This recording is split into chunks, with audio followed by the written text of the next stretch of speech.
वैचारिक इकोसिस्टम या प्रकृति के विचारों के एरिया में मनुष्य ये सबसे ऊंचा प्राणी है, क्योंकि वो अपनी भावनाओं को मॉडिफाई कर सकता है।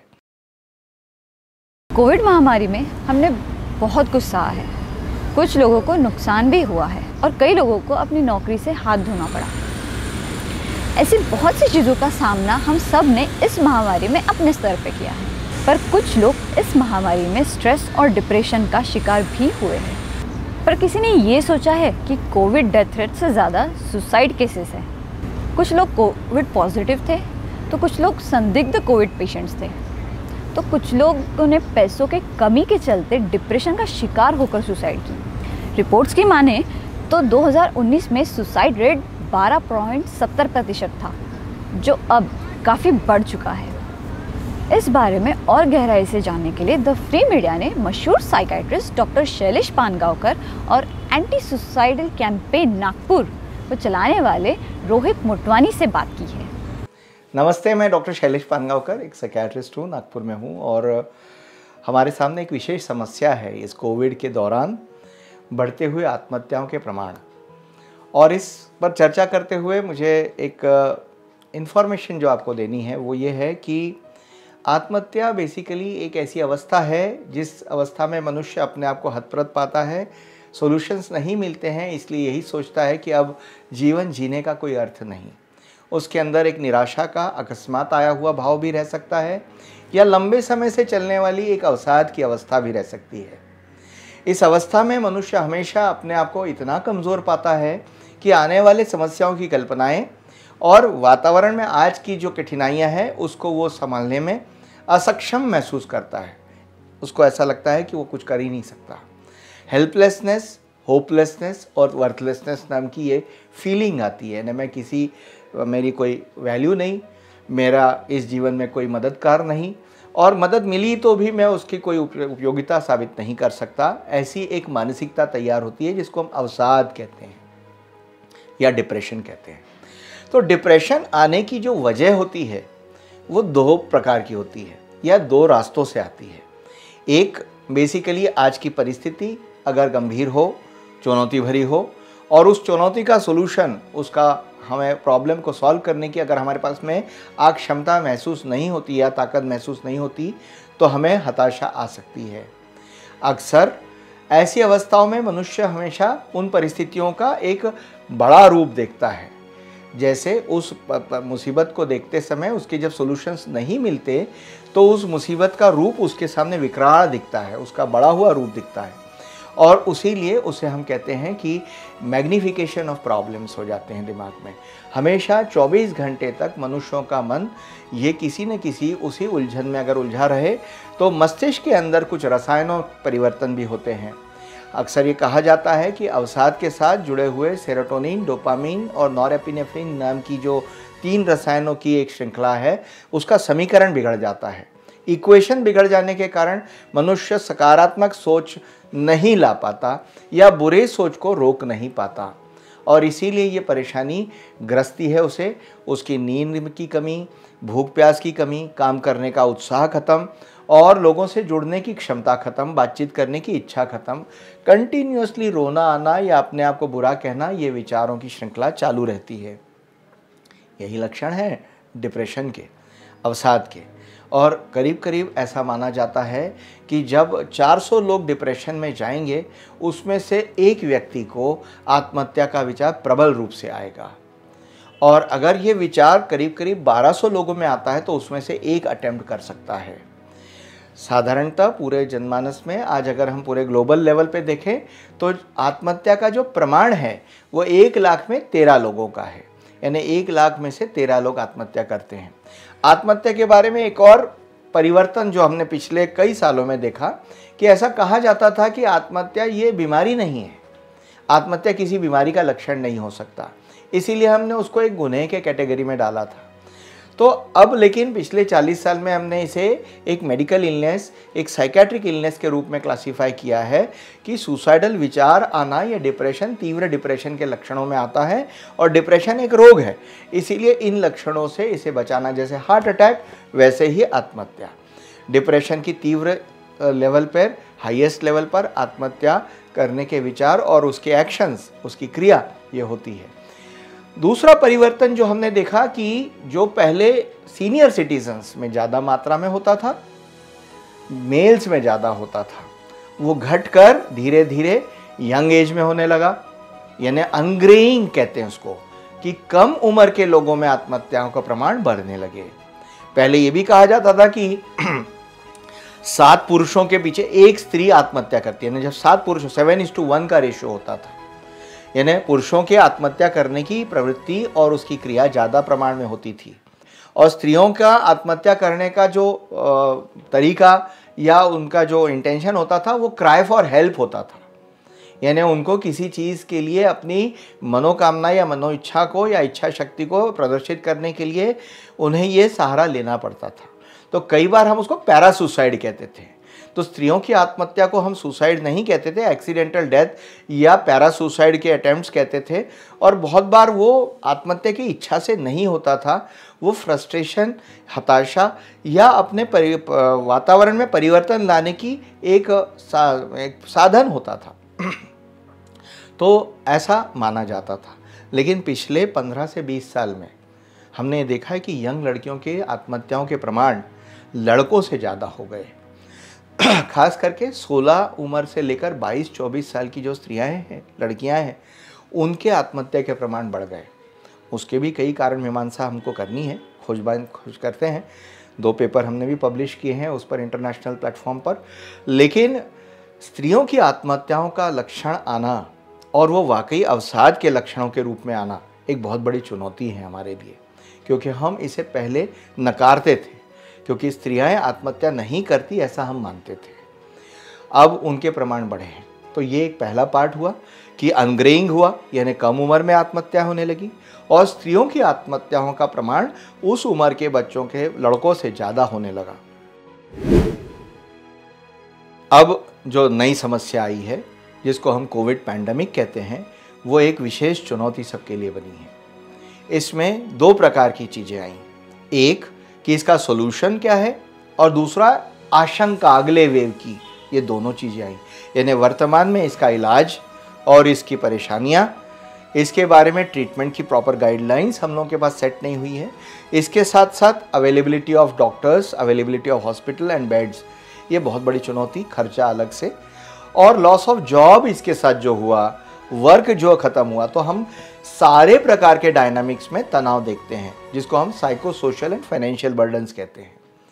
तो मनोशारीरिक, मनोसामाजिक और आर्थिक तीनों प्रकार के बर्डन्स को एक साथ सहन करना, और साथ में भविष्य की चिंताएं, आशंकाएं, जो अपेक्षाएं हमने बांध के रखी थी। अब सिंपल सी बात है कि जिस लड़के ने अपना कॉलेज छोड़कर, एजुकेशन और नौकरी छोड़कर आज होटल का बिजनेस शुरू किया था फरवरी 2020 में, अचानक ये लॉकडाउन के कारण वो होटल बंद हो गया। किसी ने हॉस्टल चालू किए थे लड़के लड़कियों के पढ़ाई के लिए, वो बंद हो गए। उन्होंने जो लोन लिया, उन्होंने जो जगह खरीदी, उसके लिए जो उन्होंने एक्सपेंडिचर किया, लोग रिक्रूट किए, उन सब चीज़ों की, यानी ये हमने ड्रीम्स देखे थे, हमने जो हमारी अपेक्षाएं बढ़ाई थी, या एक प्रकार का हमने एक प्लान बनाया था, वो फेल हो गया, जिसके कारण बहुत बड़ी समस्याएं घर के अंदर तैयार हुई, और जिसके सॉल्यूशंस खोजने की हमारे पास में आज वो व्यवस्थापन नहीं था। तो इन सब चीज़ों के कारण जो नकारात्मक सोच चालू हुई, वो जनमानस में फैली। पैंडेमिक का एक बहुत बड़ा कोलैटरल डैमेज, जिसको हम कहते हैं पैरेलल डैमेज, ये होता है मानसिक पतन। ये जो मानसिक पतन हुआ, ये मानसिक पतन किन फैक्टर्स का हुआ? एक, दूरदृष्टि का, आगे देखने की दृष्टि का हुआ, जिस पे मनुष्य बहुत, जिसको कहते हैं ना, उम्मीद पे दुनिया टिकती है। मनुष्यों का मन उम्मीदों पे बहुत कायम रहता है, तो ये उम्मीदें टूटी। दूसरा था वर्तमान में उनको जो समस्या आई, उसके कारण आज मनुष्यों के परसेंटेज ऑफ वर्तमान में रहने की आदत कम हो गई, भविष्य और भूतकाल की ही चिंता कर रहा है। आप देखिए मीडिया में उसी प्रकार की बातें हैं। आसपास के लोग मर जाने के बाद अक्सर फ़ोन कॉल्स और मेल मिलाप के बाद यही चर्चा है कि कौन गया, कौन रह गया, कितना नुकसान हुआ। तो सब लोग समस्याओं की चर्चा कर रहे हैं, अपघात की चर्चा कर रहे हैं, मृत्यु की चर्चा कर रहे हैं, और भविष्य की चिंता कर रहे हैं। तो एक जो भूतकाल और भविष्यकाल में जो भटकता है मन, उसका वर्तमान हमेशा परेशानजनक रहता है। तो इसके कारण आज के युवा पीढ़ी में जिस प्रकार की समस्याएं तैयार हुई है उनके एजुकेशन से रिलेटेड, देखिए ना कितने लोग नीट देते हैं। पूरे भारतवर्ष में 14 लाख बच्चे नीट की एग्ज़ाम, मेडिकल एंट्रेंस एग्ज़ाम दे रहे थे। मेडिकल एग्ज़ाम की डेट पिछले साल तक फिक्स थी, फर्स्ट संडे ऑफ एवरी मे, ये फिक्स थी। लेट होती थी तो एक हफ्ते से लेट होती थी, लेकिन अब ये आशंका हो गई कि होगी कि नहीं होगी। जिन्होंने 12th दिया, जिनको 12th पे उम्मीद थी कि मैं 12वीं के मार्क्स पे कुछ आगे करूँगा, उनको इस प्रकार का एक वातावरण देखना पड़ा जिसमें उनको प्रमोशन मिल गया, एग्ज़ाम देनी नहीं पड़ी। तो कुछ होशियार बच्चों में ये भी हताशा आई कि हम अपना प्रदर्शन बराबर नहीं कर पाए, या हमारे जो रिदम रहती है एग्ज़ाम देने की, कॉम्पिटिटिव एग्ज़ाम्स देने की, वो rhythm because of uncertainty of dates, exam dates, उसके कारण हुई। तो अचानक जो मनुष्यों का मनोबल जिस लयबद्धता से चल रहा होता है वो लय भी टूटी। उसके कारण भी एक प्रकार का हताशा का, निराशा का वातावरण तैयार हुआ, आशंका का वातावरण तैयार हुआ। और यही 3 कारण होते हैं जिसके कारण मनुष्यों के मानसिक रसायनों में बहुत तेज़ी से फेरबदल होता है। तीसरा फैक्टर है कि क्या ये हर एक को असर करता है? तो मैं कहूँगा हाँ, हर एक पे असर करता है, लेकिन जिसका व्यक्तित्व जितना सुदृढ़ और मजबूत होता है, यानी कौन लोग, जो लोग सकारात्मक सोच के आदी होते हैं, जो लोग वर्तमान में जीने के आदी होते हैं, जिनका मैक्सिमम विचार करने की श्रृंखला ये सॉल्यूशन फाइंडिंग में रहती है, विचार करने की पद्धत जिसकी रहेगी। तो कुछ ऐसे क्लस्टर्स हैं पर्सनैलिटी ट्रेट्स में, हमारे व्यक्तित्व के कुछ ऐसे अंश हैं जिनमें जो मजबूत रहेंगे तो ये लोग इस समस्या का बहुत सही निराकरण करते हैं और उसमें से निकलते हैं। जो पर्सनैलिटीज़ हमेशा अपनी आदत के कारण बहुत परफेक्शनिस्टिक है, बहुत प्लानिंग से चलती है, बहुत ज़्यादा कॉशियस चलती है, जिन लोगों को 2 बार हाथ धोने की आदत रहती है, विशेष करके जब ये पैंडेमिक शुरू हुआ तो इन लोगों में ऑब्सेशंस चालू हुए सफाई के, और उसमें वो उलझ गए। उस प्रक्रिया में उलझ जाना, यानी मेथड में अटक जाना, ये एक बहुत बड़ा लॉस होता है टाइम का और एनर्जी का। इसके कारण हमारे उन लोगों को ज़्यादा तकलीफ हुई जो बहुत भविष्य की बहुत तगड़ी प्लानिंग करते हैं, साचा लेके चलते हैं कि 19 मिले तो 20 में से तो ही पास और 18 मिले तो फेल। तो इतने परफेक्शनिस्टिक लोग, आशंकित लोग, जिन लोगों को हमेशा यही डर रहता है कि कुछ गलत होने वाला है, इनको ज़्यादा परेशानी होती है। इन लोग नकारात्मक सोच में ज़्यादा उतरते हैं, और नकारात्मक सोच की जो जड़ या गहराई होती है उसमें हेल्पलेसनेस, कोई मददगार नहीं है, मैं कुछ अपनी मदद नहीं कर सकता हूँ, ऐसी फीलिंग आती है। होपलेसनेस, नाउमीदी आती है, और वर्थलेसनेस, यानी कोई वैल्यू नहीं है इस संसार में, इसी तरह होता रहा तो क्या मतलब है शादी करना, क्या मतलब है नौकरी करना, क्या मतलब है पैसे कमाना, इस प्रकार की वर्थलेसनेस की फीलिंग आती है। और उसका सोल्यूशन करके ये यही कहते हैं कि ये जीवन ख़त्म कर देना ही इसका पर्याय है, इसका ऑप्शन है, और इस प्रकार की होती है। ये लॉन्जिट्यूडनल इफ़ेक्ट स्ट्रेस का इस प्रकार का अवसाद जनरेट करता है।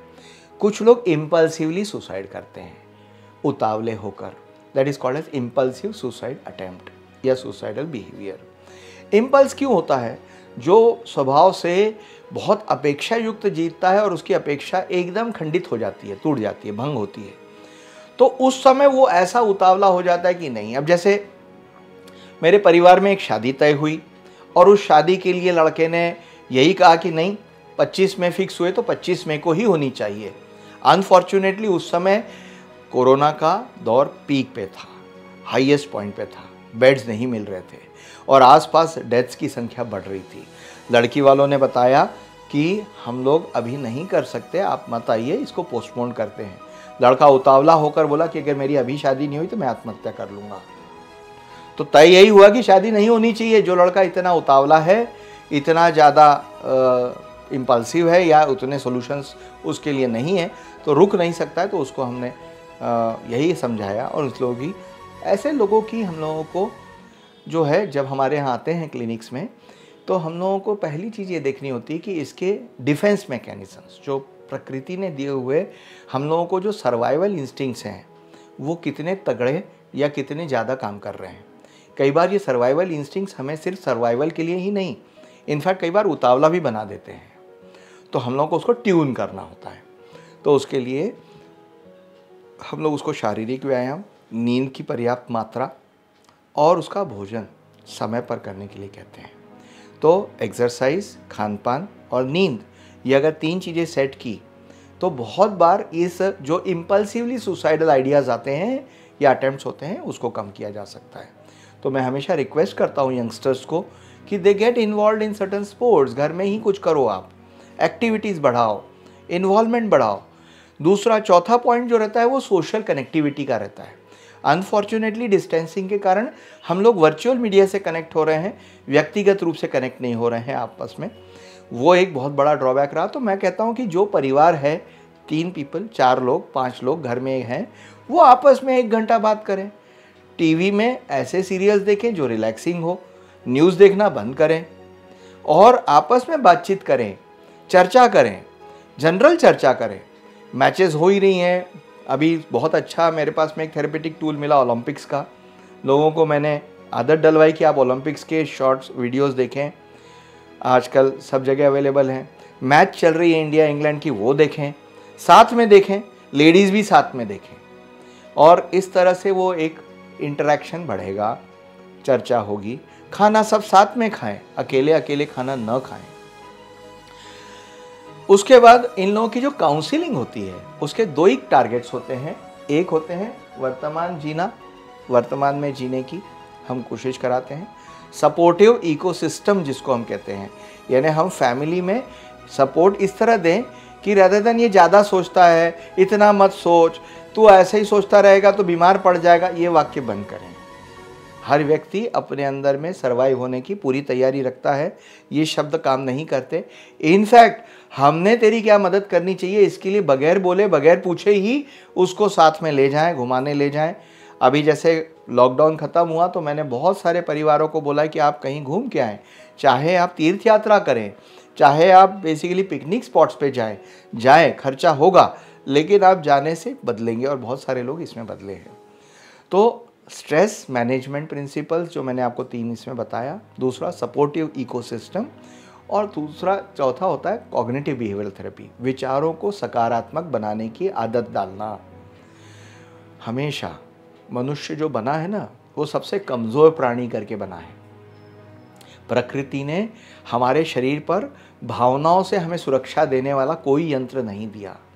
सीधी गाय, उसको भी सींग दिए, बगैर हाथ पैर वाले सांप को जहरीले दांत दिए, लेकिन मनुष्यों को ठंड से बचने के लिए, गर्मी से बचने के लिए, बड़े जानवरों से बचने के लिए खुद के शरीर पर कोई भी ऐसी यंत्रणा नहीं दी जो केवल भावनाओं से ऑन हो, स्विच ऑन हो और काम करे।